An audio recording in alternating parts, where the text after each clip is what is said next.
Hello everybody, in this video I am going to give you my spring book recommendations. So books that are perfect to read during spring because spring is definitely upon us right now. Like the weather is just amazing outside, at least where I live. And I know it's a bit of a different spring than usual, of course. The whole situation with the world is a little bit different right now, but still you can enjoy the sunshine in your garden, in your own space, go for a walk every once in a while, and also still you can of course read books that are perfect for spring. And I have to admit that I sort of find it hard to define a spring book recommendation because spring is a little bit more difficult to find very fitting books for, at least for me personally. With winter and summer, for me it's a lot more easy, but I did manage to sort of get a definition in the end, and I've decided that like for spring I usually think about books that are sweet, emotional, and a little bit of magical. So on this list I have books that are all of those things. I also have books that are some of these things. But anyway, it's sort of more like a feeling than a strict definition. Some books just feel more springy than other books. I don't know. I'm rambling, I just really don't know, but I'm going to recommend you some books that I think are perfect to read during springtime. Anyway, I think that is enough of a confusing, weird intro. Let me just get to the book recommendations, and then I'm going to tell you the books that I would definitely recommend for you. No matter if it's springtime or not, I think all of these are amazing, but especially during spring. The first one on this list is Where the Crawdads Sing by Delia Owens. This book follows a girl named Kaya who lives in the 1950s and the 1960s in a small village in North Carolina, and she actually lives in the marsh, which is sort of like a swamp, a very nature-based place with like a river and the forest and lots of nature. The book is about Kaya growing up and her struggles and being different, being the marsh girl, but then also at the end of the 1960s a boy named Chase Andrews is being found dead, and Kaya becomes a suspect in this murder case. So why I think this book is perfect for spring? First of all, because it's definitely very sweet and emotional. It is very hard to read about some things that Kaya is going through and how she is very lonely at times, and also how she's basically being shunned out by society because she is different and nobody really understands why she is the way she is. She's left on her own, but also there are some connections later on with other people, and it is sweet, it is heartbreaking, it is everything. It is just beautiful. It's one of my favorite books. But what also makes it so perfect for spring is the setting of this marsh, because there is a lot of description about the nature and about all the animals and insects that are living there. Kaya is very much in tune with nature. She loves living there. She loves the waters. She loves to go for a boat ride. She loves to go into the marsh and hide there and figure out all the different kinds of species of birds and insects and everything that is basically that you can find there. And because there is so much description of nature and animals and wildlife, that's particularly why I think this book is so perfect to read during spring, because it really is very atmospheric. It really feels like you're out there in the nature, in the marsh with Kaya. And it definitely gives a very spring-like atmosphere. Even though the book does not take place in spring only, it's basically about Kaya growing up, so it's about a lot of years, and also about the marsh in different seasons. But I feel like the kind of, setting, the whole atmosphere of the book is very much like spring, and apart from that it's just a wonderful book. It is so well written, it is emotional. I got so invested in Kaya's story. It was just heartbreaking, everything that I love about a book. It's also a bit of historical fiction because it does take place in the 1950s and the 1960s. There's also the aspect of the murder mystery, which makes it even more exciting. So yeah, Where the Crawdads Sing, a book recommendation for me. I love this one so much. Then for my next book I want to recommend Between Sisters by Kristen Hanna. This book is about two estranged sisters named Megan and Claire. They used to be very close when they were younger, but then something went wrong and they got estranged from each other when Claire was 9 and Megan was 15. But then in the present day they sort of reconnect because Claire is getting married and Megan wants to take this opportunity to sort of get closer to her sister again. There is a whole lot more to this story because it is a Kristen Hanna book, so usually that's sort of like a typical kind of book. They are always very emotional. There's always some sort of emotional plot line. They are also very sweet and about friendships and relationships, and with this one especially it's about the relationship between two sisters. I thought it was very well portrayed, the relationship between Megan and Claire, because it is so difficult. There are a lot of problems, but both of them have the heart in the right place and both of them really love each other. They're just not very good at expressing that love and really connecting with each other. This book is definitely an emotional roller coaster ride. I feel like that's often the case with Kristen Hanna Hannah books, and this is one of your typical Kristen Hannah books. But somehow I found this one even sweeter, or I don't know, it really gave me that warm, fuzzy feeling. And even though it's also like emotional and sometimes sad and everything, yeah, this one is just, it's hard to explain. It's just sort of the feeling that I get, the vibe that I get, that I think this one is just perfect for spring. I feel like this is definitely one of my favorite Kristen Hannah books that is not The Nightingale and The Great Alone, because those two I feel are on a different level.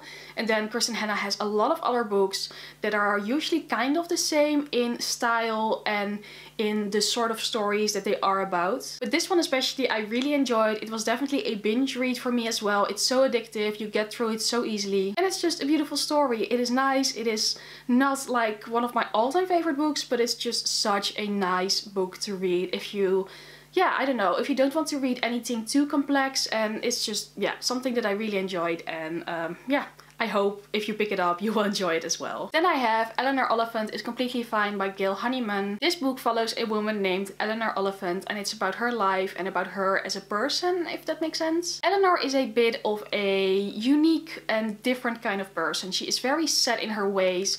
She's a bit different with her mindset. At the beginning you don't really understand it and you think that Eleanor is a bit annoying and a bit weird, but throughout the book you get more bits of her backstory, of her life and of her personality. And for me personally, I completely fell in love with Eleanor, and I completely fell in love with this book. I think Eleanor Elephant is Completely Fine is a perfect book for spring, again because it's so sweet. Like, this book just warms my heart every time that I read it. Again, it's one of my all-time favorite books. It's just beautiful, and I don't know why I love it so much. I mean, I do know, because it's very well written and because the story is so powerful. But I think especially because there are some amazing friendships within this book. And also because Eleanor is such a unusual main character, but she's just amazing and so sweet. And I just want to go into the book and give her a hug, because it's just, and like, again, really at the beginning you probably don't understand why I'm saying that about her, and you probably think that she's annoying. You just have to read the book and go on this ride with Eleanor, and it's just one of my all-time favorite contemporaries. It is beautiful, it is amazing, it is, it really, again, it's more of like the feeling that I have that I think that it's more perfect for spring than an actual reason, but I feel that's just the case with all of the books on this list, so we're just going to have to go with it. Again, I think this is a definite page turner, definitely a good binge read, because it's so easy to get into and so easy to get through it, and that's just something that I love. And I love Eleanor Elephant so much, and now I just want to read it again because I love this story. It's one of my favorites. Next book I want to recommend is Strange Dreamer by Laini Taylor. This is actually a fantasy book, and it's about a boy named Laszlo Strange who works in a huge library, and he's always dreamed of visiting the mystical city of Weep that holds a lot of secrets. That is all I can say about the plot, because the plot is like, there is so much going on and I really can't say anything else about it. But the thing is, like, this is a fantasy, and usually I think fantasy is a bit more suitable for winter, even though like you can read fantasy any time of the year. It's not like it's a rule or anything. But Strange Dreamer for me is such a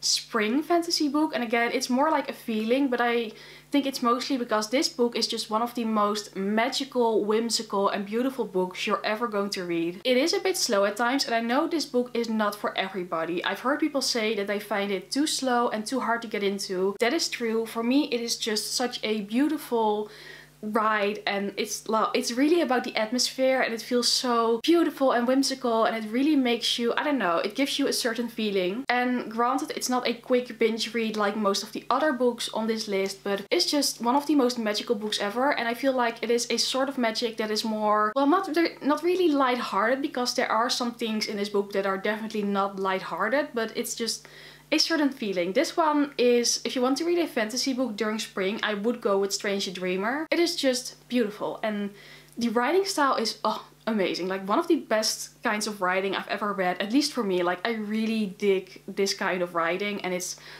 it really makes me happy just to think about it. It is quite a popular book, so if you haven't read it, then like, I would definitely recommend it. It's also the first book in a duology, so if you like Strange Dreamer, then of course you would also like Muse of Nightmares, which is the sequel. Very, very beautiful. Like, also the cover is one of my favorites. It's like, amazing. One of my favorite books again. I really love this one. Next book is When We Were Yours by Lisa Wingate. This is partly historical fiction because it follows two different stories during two different points in time. The first storyline takes place in 1939 and it's about a group of siblings, and when their parents have to rush to the hospital, they are being taken away and brought to an orphanage. They are told that they will get back to their parents very soon, but there's actually a lot more going on, and yeah, it's actually not all that nice. And then the second storyline is in present day and it follows a woman named Avery who has a very successful life, but in present day she finds this connection to this story about that orphanage, and yeah, these two timelines obviously blend together in some way or another. This book is about a true event in history about this orphanage. I did know nothing about it, but it's so interesting and also so heartbreaking to learn about it. Again, this is a book that is very sweet and very emotional. It is definitely one that will weigh heavily on your feelings. It is a very good historical fiction book, and also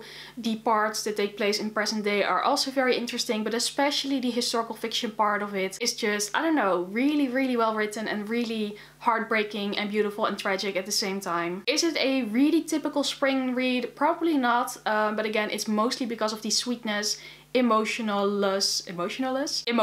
and yeah, the family relationships, because family is a very important topic throughout this book. It is a historical fiction book that I haven't heard that much about yet, and I can definitely recommend it because it's a very good one and probably one that deserves a little bit more attention. And like also researching the true story and like what really happened after this book is very interesting. I would definitely recommend that after you read the book, because otherwise you probably already know a lot of the things that are going to happen. But yeah, it is definitely a very important topic and I'm very happy that it's being covered in this beautiful book. Then I'm going to end this video with one very light-hearted book, and that is What Ellis Forgot by Liane Moriarty. This is a contemporary about a woman named Ellis. She hits her head and then she loses 10 years of her life in her memories. So from her point of view, she is pregnant with her first child 1 minute and she has just gotten married to the love of her life. And then the next second she wakes up and it's 10 years later and she has 3 children and she's on the brink of a divorce. So that is very crazy, and throughout the book she learns more about her life and she tries to regain her memories. And then there are also some other family members, mainly her sister,